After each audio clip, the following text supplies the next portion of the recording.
Uttaranchal university BTech spot admissions and seminar April 26 శనివారం Alexander luxury hotel Anantapur. మరిన్ని వివరాలకి ఈ కింది నెంబర్ ని సంప్రదించండి. పెహల్గావ్ గ్రామంలో జరిగిన ఉగ్రవాద దాడిలో టూరిస్టులు ఈ సమ్మర్ సీజన్లో మరో ఆస్ట్రేలియాగా ఉండే ఈ పెహల్గావ్ గ్రామానికి వెళ్ళిన టూరిస్టులు వెళ్ళారు. దేశవ్యాప్తంగా వెళ్ళిన టూరిస్టుల మీద అమాయకంగా 40 మందిని కాల్చడం, దాంట్లో 24 మంది అక్కడికక్కడే మరణించడం ఈరోజు చాలా బాధగా ఉంది. ఉగ్రవాదులు ఇంకా రెచ్చిపోతున్నారు. ఉగ్రవాదులను అరికట్టాలి. నిజంగా ఈ ఉగ్రవాద తత్వాన్ని అణిచివేయాలని కేంద్ర ప్రభుత్వాన్ని అడుగుతున్నాం. ఇంకా అమాయకులు ఎంతో మంది బలయ్యారు. వాళ్ళేదో సమ్మర్ సీజన్లో వారి సుఖ సంతోషాల కొరకు సమ్మర్ వెకేషన్ కొరకు పిల్లలతో వెళ్ళటం, అందులో మగవారిని పేర్లను ఎవరు నీ పేరు అడిగి పేర్లు వైజ్గా వాళ్ళని చంపడం అనేది నిజంగా చాలా బాధాకరం.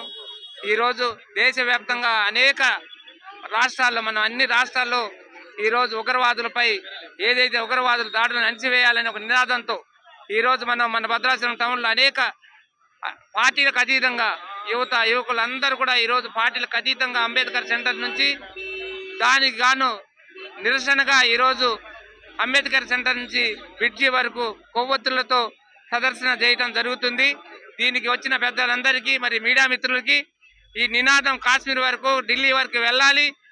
ఉగ్రవాదుల్ని అంచివేసే వరకు నిజంగా అక్కడ ప్రతి ఉగ్రవాదుల్ని ఏరివేయాలి. గతంలో కూడా అనేక ఆర్మీలో కూడా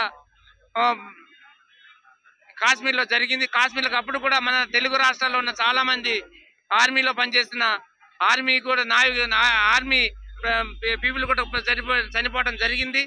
దానికి అదేవిధంగా ఈరోజు ఉగ్రవాదులు ఏదో మనం ఆగిపోయిన మళ్ళీ పెట్టరేకి ముందుకు వస్తున్నారు. ఈ ఉగ్రవాదాన్ని ఖచ్చితంగా అణిచివేయాలని మనం కేంద్ర ప్రభుత్వానికి విన్నవించుకుంటూ ఇలాంటి అమాయకుల మీద దాడుల్ని ఖండిస్తూ ఈరోజు మేము భద్రాచలం నుంచి పార్టీలకు అతీతంగా వాళ్ళ కుటుంబాలకి శాంతి కలిగే విధంగా ఈరోజు ప్రకట సానుభూతితో ఈరోజు ఇక్కడ నుంచి అంబేద్కర్ సెంటర్ నుంచి బ్రిడ్జి వరకు పాదయాత్ర కొవ్వొత్తులతో ప్రదర్శన చేయడం జరుగుతుంది. మీరు కూడా సహకరించే మీడియా మిత్రులకు ప్రత్యేకమైన ధన్యవాదాలు తెలుపుకుంటున్నాం. ఎక్కడ కూడా ఏ దేశం కూడా పాకిస్తాన్ చేసినటువంటి యొక్క దుశ్చర్యలను స్పందించడం లేదు.